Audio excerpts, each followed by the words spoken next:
Caraca, esse assunto quase quebrou a internet nerd na semana passada. O anúncio do ônibus do Quarteto Fantástico pelo John Byrne a 400 pila, cara.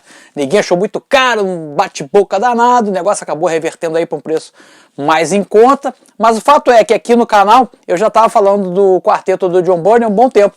E hoje é o terceiro vídeo dessa série. E você vai conferir comigo, adivinha? Depois da vinheta.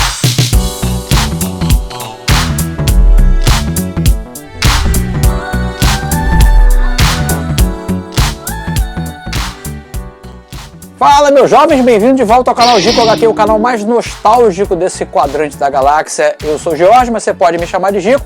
E sabendo que se você está chegando aqui agora, a gente aqui só fala de quadrinho antigo, beleza? Por isso que eu falei que é o mais nostálgico de Aldebaran pra cá. Então, se você chegou aqui agora, lembra que a gente tem programas diversos para assuntos diversos. A gente tem o Memória Afetiva, que fala de séries de TV, animações, enfim, até de brinquedo, já falei. Temos a edição de colecionador, que é uma edição folheada devagarzinho com você, com muitos comentários. Tem o Museu dos Quadrinhos, o Museu dos Quadrinhos que vai pegar um arco de personagem, como hoje aqui do John Byrne, e abordar uma sequência de histórias. Tem o Mestre do Quadrinho Brasileiro, que a gente vai pegar um cara desse aí que foi medalhão e dar um enfoque no livro, num quadrinho, numa série de histórias dele, enfim, muita coisa legal para falar da história dos quadrinhos aqui no canal. Então, se você tá chegando agora, se inscreve aí, maluco, e aciona o sininho para você ser avisado quando eu colocar vídeos velhos, beleza? Então vamos lá. E hoje, Quarteto Fantástico do John Byrne, terceiro programa. A gente vai enfocar aqui 6 histórias, então TPB para você aí na telinha do YouTube. Mas antes de eu mergulhar nas histórias, vamos dar uma paradinha rápido para 3 avisos. Primeiro aviso, rapidão, quer estudar desenho comigo? Aqui na descrição do vídeo tem os detalhes do meu curso de desenho, que é voltado para principiantes de qualquer idade, tá? E a gente vai trabalhar nos estilos de criação de personagem, comics, super-heróis, né? Cartoon e mangá, beleza? Então se você tá afim de estudar desenho comigo, vem pra cá. Aqui embaixo eu te dou mais informações. Os meus quadrinhos autorais, os quadrinhos de terror da série Salomão Ventura, o Caçador de Lenda, mais o Esquadrão Vitória, que é uma série de super-heróis brasileiro que se passa na década de 60, estão à venda. E você comprando o pacote com todos eles, você vai levar um sketch que eu faço aqui só pra você. Aqui na descrição do vídeo tem o link para você entrar na loja do Salomão Ventura. Pô, tô duro, não quero comprar, não posso comprar agora. Dá um pulo lá, porque tem quadrinho de graça para você ler online, beleza? Te espero por lá. E o último, lançamos um grupo de WhatsApp aqui no canal. Por enquanto ainda tem vaga, daqui a pouco vai lotar, já está enchendo muito rapidinho. São 2 regras, por favor, se você quiser entrar. O link para o convite está aqui na descrição do vídeo. As regras são simples. Primeira, seja assinante aqui do canal, falar dos assuntos do canal, tá? Não vale nenhum outro assunto. E, por favor, manter a cordialidade, mesmo quando as opiniões forem diferentes da sua, tá bom? E é isso de aviso. Agora chega de disclaimer, galera. Vamos ver o Quarteto Fantástico. Vale a pena investir essa grana no ônibus? Aqui no canal você confere antes dele ser lançado. Vamos lá, confere comigo as histórias aí. Bora então, gente, ver se vale a pena mesmo investir essa grana aí no Omnibus. Olha aí. A primeira história que a gente vai ver hoje foi publicada em Homem-Aranha número 44 e traz a história publicada originalmente em Fantastic Four número 232 de 1981. Diablo, né, o nome desse personagem aqui, que é um alquimista, é um mago místico, e essas 4 figurinhas de cera aqui do Quarteto Fantástico, ele tá fazendo um paranauê sinistro aqui com os caras, ele pega uns bolinhos de lama. Bom, aí ele termina o feitiço dele e manda essas estatuazinhas de lama que ele criou ali para uma missão. Corta, vamos ver a Sue cortando o cabelinho, John Byrne aqui deu um cabelito novo para ela, um modelinho novo. De repente chega uma criatura de barro aonde ela tá. Aí ela se transforma, né, usa o poder de invisibilidade para deixar o traje dela visível. E ela vai sair na pregada com o monstro, só que o monstro envolve ela, tipo uma nuvem de poeira, ela fica paralisada. Mesma coisa vai acontecer com o Ben. Ele tá com a Alicia lá para ver saindo do teatro, do cinema. De repente vem uma bolha de água, envolve ele e ele começa a afogar com aquela bolha de água. Corta pro Tocha Humana, e aí o Tocha vai estar encontrando lá com a Frank Ray, né, a namorada dele aqui na época. E ele vai ser atacado por um tufão em forma de gente. Então vocês estão reparando que tem um padrão aí, né? E o último é o Reed. O Reed está lá mexendo nos equipamentos dele. De repente ele é atacado, adivinha? Por uma criatura de fogo. Ele vira uma bola de ping-pong, sai pela janela. depois vira tipo uma vela de barco, sai planando, encontra o Tocha, ou a Frank, né? E ela vai dizer o que aconteceu com o Tocha, que ele está ali caído. E nisso chega lá a criatura de fogo para enfrentar o Reed. O Reed já tinha sacado que para vencer essas criaturas tinha cada um lutar contra o seu equivalente, ou seja, ele contra a água, a Sue contra o vento, o Ben contra a criatura de terra e o Tocha contra a criatura de fogo. Aí a gente vai ver a conclusão disso, né? Eles acabam como equipe, trabalhando em equipe e um enfrentando assim vamos dizer, o elemento correspondente, né? História bem bacana, bastante aventura, bastante ação. John Byrne bem afiadinho, a arte final também está competente, não atrapalha o desenho dele. E no final a gente vai ver isso, né? Eles conseguindo enfrentar e vencer esses monstros, cada um usando o seu poder, né? Eles conseguem tornar ineficiente então os poderes dos demais. E aí eles chegam à conclusão que era o Diablo que estava por trás daquilo, né? O único inimigo que eles lembram que trabalha com alquimia é o Diablo. Aí o Reed pega o telefone e bate o fio pro Doutor Estranho, que afinal de contas, essas paradas místicas não é com um Quarteto Fantástico não, né? Tem essa aparição no final aí do Doutor Estranho na história do quarteto. Cara, eu vou te falar, eu me amarrava quando acontecia isso, cara. E aqui acaba a primeira história.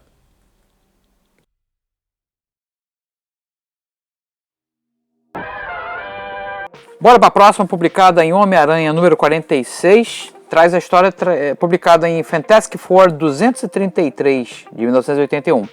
Missão para o Morto é uma história praticamente do Tocha Humana. A gente vai ver esse cara que está prisioneiro aqui, está condenado à cadeira elétrica. E ele pede para o padre, né, que está lá fazendo a confissão dele, entregar uma carta para o Tocha Humana, que era o último desejo dele. O padre vai cumprir isso aí que o prisioneiro pediu, né? A gente vai ver a Sue recebendo o padre lá no edifício Baxter. O Reed verifica se ele é padre mesmo, se não é um screw, se é uma parada assim. Aí, cara, o padre já chega, o pau comendo na casa de Noca, o Coisa joga um motor em cima do Tocha Humana. Aquelas coisas do Tocha Humana sacaneando ele, dizendo que ele é gorila, que é isso, que é aquilo, né? Aí, dessa vez, ele perde um pouco as estribeiras, tá praticamente destruindo a casa mesmo, né? Aí, a Sue dá uma acalmada nele, o Reed chega pra lá, ele deixa o padre, sai de casa. E aí a Sue passa um sabão no Johnny. E aí o padre espera acalmar os ânimos e explica que trouxe aquela carta ali pro Johnny. E o Johnny vai lembrar de quem era o cara, um cara que estudou na escola dele. E aí ele diz que ele foi condenado à morte, que ele realmente não prestava, que era um vagabundo, mas ele não tinha cometido aquele crime, aquele assassinato, o qual ele tinha sido condenado à morte. Aí o Johnny fala pro padre que vai tentar ajudar, vai ver qual é. Pega uma caixinha voadora do Fantástico Carro, vai para uma cidadezinha, onde o cara vivia, né? E aí ele vai ver lá os relatórios policiais e tudo dá conta que realmente o cara estava envolvido em assassinato. Mas aí o Johnny fica com a pulga atrás da orelha. O cara usou um silenciador para cometer o crime, isso não parece coisa do cara, que era um cara burrão, né? Tipo um troglodita. Aí ele vai investigar um pouco mais a fundo. Ele foi até a loja de bebidas onde foi assaltado, né, que o crime foi cometido. E aí lá o cara fica meio nervoso, o dono da loja. Ele começa a perseguir o cara, dá uma de detetive. E aí ele consegue um número de telefone para onde o cara estava ligando. Ele pega aquele número, volta para Nova York, descobre que o número leva até uns capangas. E esses capangas acabam cantando e dizem quem que contratou eles. Ele pega o endereço desse cara. Chega lá, cara, é a Magia, aquele grupo criminoso mafioso da Marvel. E quem tá por trás de tudo? O Cabeça de Martelo, que todo mundo achava nesse ponto aqui que tinha sido morto no acidente numa luta contra o Homem-Aranha. Aí o Tocha é pego aqui numa armadilha feita para o Homem-Aranha, mas que para ele é inócua, né? Ele se livra. E aí começa um combate com o Cabeça de Martelo, que tá com super força aqui. Taca tudo para cima dele, móvel, cadeira, que vem pela frente. E aí o Tocha descobre que aquilo tudo era um exoesqueleto que ele estava usando. Tem um combate lá, Johnny acaba vencendo, né? Estraga o exoesqueleto do cara. Ele pula lá de cima do prédio para fugir e acaba desaparecendo. A gente não sabe bem o que aconteceu com ele. Bom, aí de posse dessas informações de quem estava por trás de tudo era o Cabeça de Martelo, ele volta até aquela cidade lá para falar com a mãe do tal do George, né, que foi morto injustamente, para dizer que não era, ele não cometeu aquele crime. Mas a mulher, cara, dá um chá de água fria assim, fala o seguinte para ele: cara, você fez isso porque você é um cara bom, mas o meu filho não prestava não, ele teve o que ele merecia. Sinistro, mano. A próxima história foi publicada em Homem-Aranha número 47, aliás, que capinha maneira, hein? Aqui é a primeira participação do Romitinha desenhando o Homem-Aranha, hein? De repente vai aparecer aqui no Museu dos Quadrinhos. Mas vamos lá, vamos pro quarteto. Então a gente vai começar a história aqui, esse cara comum, um homem comum, numa casa comum, só que de comum ele não tem nada, cara. Esse cara, tudo que ele deseja acontece, cara. Ele tem tipo um poder, mesmo que ele não saiba disso. Então ele quer que a casa fique toda limpa, organizada, e assim é. Ele quer que o trajeto para casa seja mais curto, ele desejava que fosse meia hora mais cedo, e assim acontece. Bom, e ele, quando ele chega no trabalho, o chefe dele pede para ele ir para Nova York, para uma reunião que tinha lá, e o sonho desse cara era ver o quarteto em ação. Durante a viagem a gente vai ver por que ele tem esses poderes. Ele era um soldado que foi submetido junto com outros a um experimento lá de nuclear, ele acaba sendo modificado, ganhando esses poderes. Chegando em Nova York, ele vai direto lá pro edifício Baxter, né? E aí ele dá sorte de ver o Reed e a Sue lá por perto. E ele fala assim: poxa, eu desejava tanto ver o quarteto em ação. E aí acontece o quê? Uma menina em perigo lá, que é no parapeito. O Reed vai lá, salva a garota.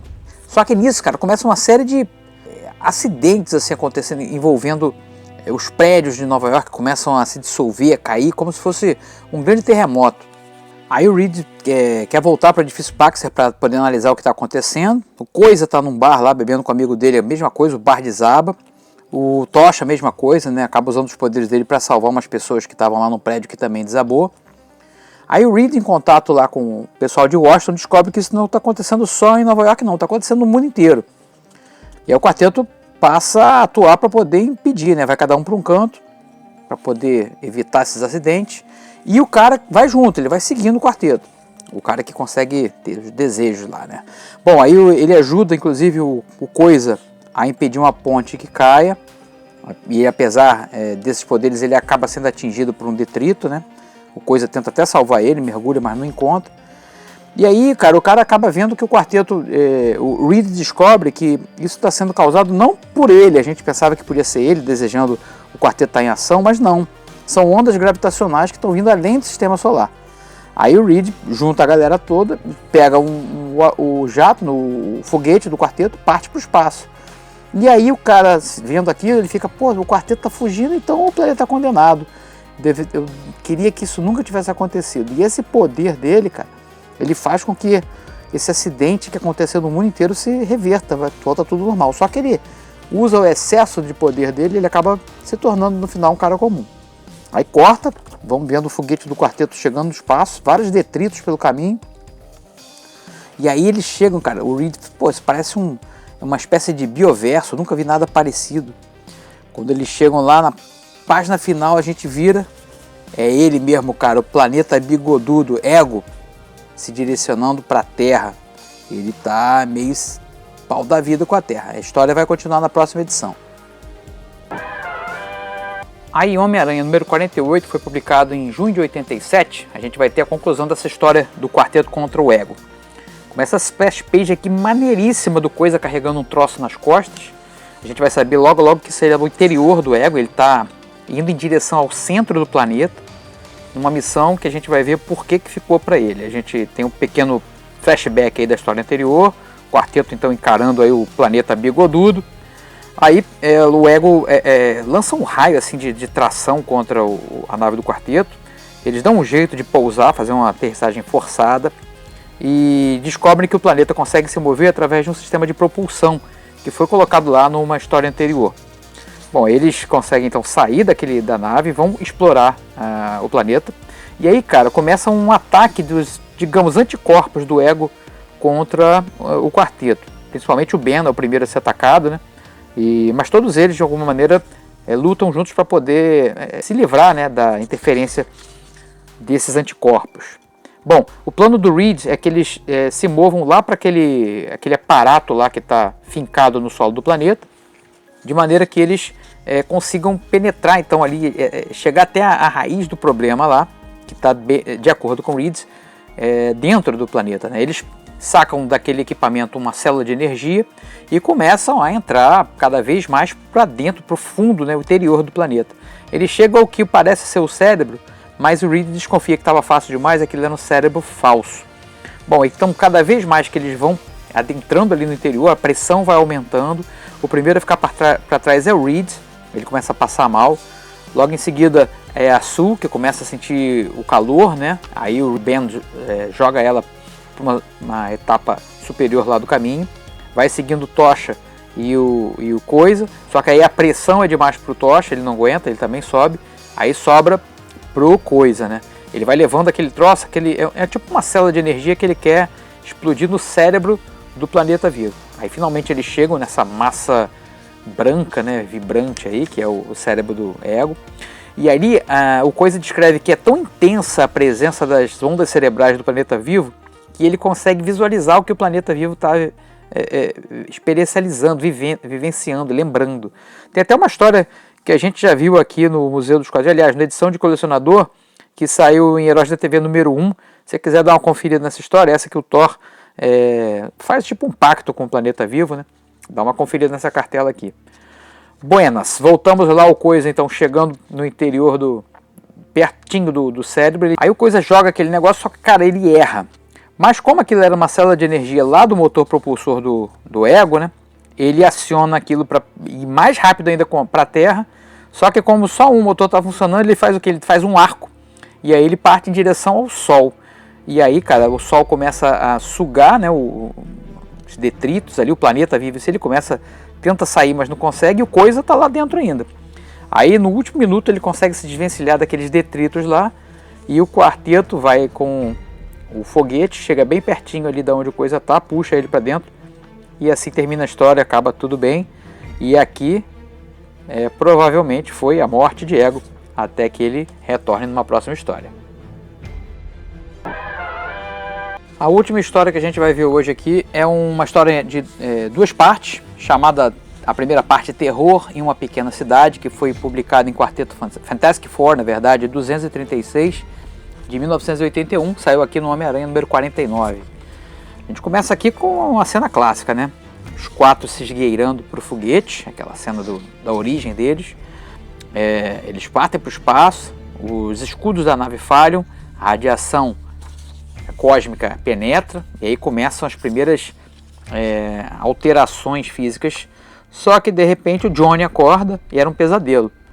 Aí, cara, ele vai tomar banho, vai trabalhar num calhambeque, estão numa cidade pequena. Aí ele diz que passa na frente da casa da irmã, né, do cunhado, para dar um oi. O Reed está aqui, está indo trabalhar como professor. A Sue é uma dona de casa, tudo muito estranho, né? A gente sente que tem um clima de além da imaginação ali. Aí continua o passeio dele pela cidade. O Johnny passa em frente a tipo uma padaria, um café onde trabalha o dono é o Ben Green, que não está transformado em pedra. A Alicia enxerga. O padrasto da Alicia, que é o mestre dos bonecos, com essa cara bizarra aqui, olhando para os dois do outro lado. E aí temos aqui uma cena também da Sue conversando com o Reed. E aí eles vão dormir. Aí, em vez da Sue ter um sonho, aí ela sonha eles conversando, ela, o Ben, os quatro conversando. De repente o Ben começa a se transformar numa coisa. Primeiro aquela versão inicial do personagem, depois a versão mais que veio ficar mais famosa, com as pedrinhas mais perfeitinhas. E aí tem uma luta onde o Coisa acaba atacando fogo no Johnny. Aí ela acorda desse pesadelo. E aí, cara, o Reed também tá meio bolado, porque esse negócio de todo mundo ter um tipo de sonho semelhante. Aí ele vai com o John e lá pro café do Ben. Um detalhe curioso aqui que o cabelo do Reed foi pintado de preto, né? E aí o Ben revela que ele também tá tendo esse tipo de sonho, onde ele é um cara muito forte e a Alice é cega. Bom, o Reed fica com a pulga atrás da orelha, mas continua o trabalho dele. Ele vai para a faculdade onde ele está dando aula, e aí tem um acelerador de partículas no laboratório dele. Ele fica bolado com aquilo, né? E aí chega um cara, um professor que é, nessa realidade bizarra aqui, um inimigo dele. E esse cara é a cara do Victor Von Doom antes da transformação, né? Bom, aí agora quem dorme é o Reed. E aí ele tem o mesmo sonho. Só que aí o sonho dele, ele vai além. Ele vê o que aconteceu com o quarteto. O quarteto foi manipulado pelo mestre dos bonecos. E quando ele acorda, ele fala, cara, esse corpo não é o nosso corpo. É alguma coisa além, diferente. Aí ele, para testar essa teoria, ele mete um bisturi no braço, aí desmaia. Aí sai uma poça de sangue, ele vai, acorda, depois vai lá onde está todo mundo reunido. E ele explica a teoria dele, né? Que eles estão em corpos manipulados. Aí o pessoal acha que aquilo é viagem da cabeça dele, e aí termina a primeira história com essa splash page aqui maravilhosa, olha só a arte do Byrne aqui. E eles estão aqui numa cidade miniatura e eles são miniaturas de seres humanos. Aí acaba a primeira parte aqui. Conclusão da história saiu aqui mesmo em Homem-Aranha número 49, começa essa splash page aqui do Destino, encarando essa cidade miniatura, né, cheia de tecnologia, e os membros do Quarteto Fantástico e mais a Alice, aí tipo num estase. E aí ele olhando através de um microscópio, que ele está conversando ali com essas versões miniaturas do quarteto, e ele explica que aquilo ali foi um plano dele, junto com o mestre dos bonecos, que na verdade o cara tinha até a boa intenção. Ele queria que a Alice tivesse uma vida normal, junto do homem que amava e tal. E aí ele se une ao Destino, para Destino que tinha a capacidade tecnológica de criar aí essa, digamos, prisão miniatura para o quarteto. E aí ele é meio que ludibriado, né? Aí agora que o quarteto já sabe que eles estão ali nessa realidade miniaturizada, o Reed, ele pensa que, já que eles, de acordo com a pesquisa que ele fez ali na faculdade, os corpos deles foram feitos do mesmo material que os corpos verdadeiros, então uma potência latente ali dos raios cósmicos está ali também. Eles têm que dar um jeito de liberar esse potencial e ganhar poderes para fugir dessa prisão miniatura. Todo mundo concorda, todo mundo topa, menos o Ben, que o Ben acha que para ele seria melhor continuar ali onde ele está, com aquela vida mesmo de falsa, né? Bom, aí o Reed lamenta, mas segue o plano dele. Eles vão até o laboratório da faculdade para poder... Aí ele descobre que aquela figura lá do professor que era contra ele era realmente o alter ego do Destino naquela realidade miniatura. Ele pega a chave do laboratório e aciona ele seria o primeiro voluntário, né, para ficar debaixo daquele acelerador de partículas. Mas o Ben diz não. Ben, ele muda de ideia e resolve partir numa missão com os amigos. Aí ele é atingido por aquele acelerador de partículas e se transforma nessa versão do coisa aí. Só que aí é dito pra gente aqui que eles estão com poderes muito maiores. Acho que até para poder explicar no roteiro como caras tão pequenininhos iam conseguir enfrentar um cara como o Destino, né? Eles continuam então com o plano de sair dali. Eles se direcionam até aquela mesa de controle que a gente viu no começo da história, e a ideia é fazer com que desativar aquela forma de controle mental para que eles então retornem até os corpos verdadeiros dele. Esse plano vai sendo posto em prática, a equipe está tentando desativar e ao mesmo tempo ludibriar de alguma forma a versão verdadeira do Doutor Destino, né? Aí ele acaba aprisionando a Sue e o resto da equipe continua atacando ele na mesma forma de miniatura. Aí no finalzinho o Reed bola um plano para que o Destino, libere uma carga de energia ali, e essa carga de energia faça com que eles finalmente retornem para os corpos dele. E isso que acontece. Só que aí o Destino sofre um revés, ele sofre um feedback dessa energia que ele dispara e ele fica tipo em estase. E aí a gente vai ver que lá naquele universo em fantasia, lá para onde o Destino tinha escapado para a miniatura dele, ele vai sofrer ali porque o mestre dos bonecos ficou lá e ele sabe da verdade do plano. E aí ele vai sofrer o ataque dos, vamos dizer, os liliputianos ali daquele mundo miniatura. E aí termina essa história além da imaginação do quarteto e também o do vídeo de hoje. E aí, gostaram, cara? Eu achei bem divertida essa releitura aí, gostei. Já vou separar mais um tanto aqui pra gente fazer um novo programa. Isso se vocês curtirem e comentarem. Você não tem como saber se isso aqui teve relevância para vocês. Se vocês gostaram desse assunto, vão comentar, vão curtir, vão compartilhar o vídeo, esse vídeo ganha relevância, aí você, pô, isso aí gostou, vou fazer mais um. Então depende só de vocês a continuidade dessas histórias do quarteto pelo John Byrne, assim como qualquer outro assunto que vocês quiserem que eu aborde. A área de comentários é livre para vocês fazerem solicitações, pedidos, até reclamação, tá bom? Com educação eu escuto todo mundo aqui, ó, democrático. E falando aí o que vem por aí aqui no canal, olha só o que eu estou separando para vocês. A espada selvagem de Conan em cores número 1. Linda, linda, linda, linda. Colorida pela Mary Severin, método tradicional ainda. Vai vir aí no edição de colecionador. Outra para edição de colecionador, ó. Doutor Estranho, Doutor Destino, Graphic Novel, dando sequência à cobertura das Graphic Marvels que eu já comecei. E você pode dar uma pesquisada aqui na playlist. Deixa de ser preguiçoso, rapaz. Vê quanto vídeo eu já gravei aqui. Olha só, Mestres do Quadrinho Nacional, quem volta? Mozart Couto, com Bracan, que é um bárbaro, bem no estilo do Conan.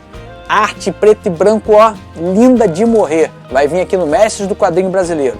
Outra, Hulk versus Batman. O que deu isso aí? Da Ebal, ó que formato bonito.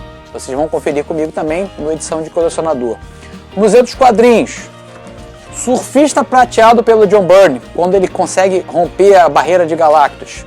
Conhece esse cara aqui? Se você viu no cinema vai lembrar dele. Um pouquinho diferente, Star-Lord, Senhor das Estrelas.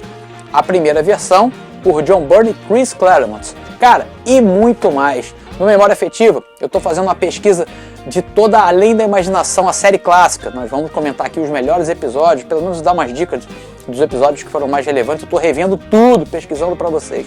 E muita coisa boa. Então, se você chegou aqui agora, pode ficar. Se inscreve e fica comigo. Você já é de casa? Pô, obrigado pela companhia, tá, galera? Tá sendo muito bom fazer esse trabalho com vocês aí. É bom, divertido e espero que seja tão prazeroso para vocês quanto é para mim. Hoje eu fico por aqui, mas semana que vem eu tô de volta com mais vídeos nostálgicos aqui no canal do curso de desenho Gico HQ. Se cuide, galera! Até semana que vem. Valeu! Tchau, tchau!